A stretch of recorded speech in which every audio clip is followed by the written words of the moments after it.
Hi అండి. ఈరోజు ఒక ఇంట్రెస్టింగ్ విషయం మీ అందరికీ పంచుకుందామని మీ ముందుకు వచ్చేసాను. యాక్చువల్లీ ఇప్పుడంతా కూడా ఐటీ యుగం అండి. అందరూ కూడా డబ్బు సంపాదన తొందరగా సెటిల్ అవ్వాలి. కొన్ని లక్షలు సంపాదించాలి.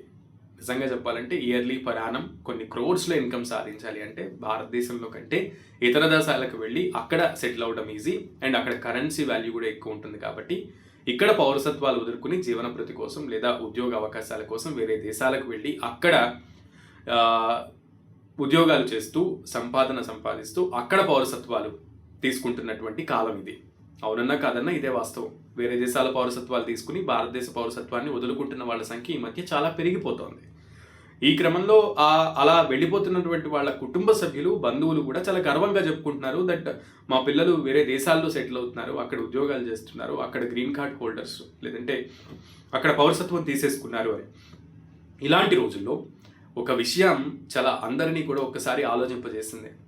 ఒక 94 ఏళ్ల వృద్ధురాలి వినతి అందరినీ కూడా భారతదేశంలో ఉన్నటువంటి లేదా భారత భూమికి ఉన్నటువంటి ఆ గొప్పతనం ఏంటి అనేది చాటి చెబుతోంది. బాపట్ల జిల్లాకు చెందినటువంటి మహాలక్ష్మమ్మ గారి గురించి మీకు చెప్తున్నా. ఆమె వయసు 94 ఏళ్ళు. 9 పదుల వయసులో ఆమెకి భారతదేశంలో ఉండాలి, భారతదేశంలోనే ఆమె చివరాంకం గడపాలి అని తపన ఆమెని తిరిగి భారతదేశానికి తీసుకొచ్చింది.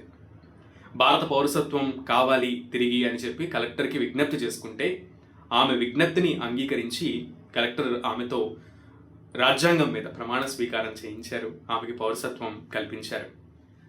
ఆమె ఎన్ఆర్ఐగా ఉన్నారు. ఆమె non resident of India. So అక్కడ అమెరికా పౌరసత్వాన్ని వదులుకుని ఆమె తిరిగి భారత పౌరసత్వాన్ని స్వీకరించిన సందర్భంగా ఆమె చేసినటువంటి కొన్ని కామెంట్స్ అందరినీ కూడా ఆలోచింపజేస్తున్నాయి. అవేంటంటే, తాను పుట్టినటువంటి భూమి మీద తనకున్నటువంటి మమకారాన్ని చాటి చెప్పుకుంటూ, నేను ఇక్కడే పుట్టాను, ఇక్కడే పెరిగాను, నా చివరాంకం ఇక్కడే గడపాలి, ఆ మధురానుభూతులని నేను చిన్ననాటి జ్ఞాపకాలన్నింటినీ కూడా నెమరవేసుకుంటూ నా చివరాంకంలో ఆనందంగా ఇక్కడే కన్నుమూయాలి, నా చివరి క్రియలన్నీ కూడా ఈ భూమి మీదే జరగాలి అనేది నా విజ్ఞప్తి అంటూ కూడా ఆమె భావోద్వేగంగా చేసినటువంటి లేదంటే పలికినటువంటి కొన్ని మాటలు అందరినీ కూడా ఆలోచింపజేస్తున్నాయి. సో భారతదేశం నిజంగా ఒక పుణ్యభూమి, ఒక ధన్యభూమి అని ఎందుకంటారో ఇప్పుడైనా అర్థమైందా?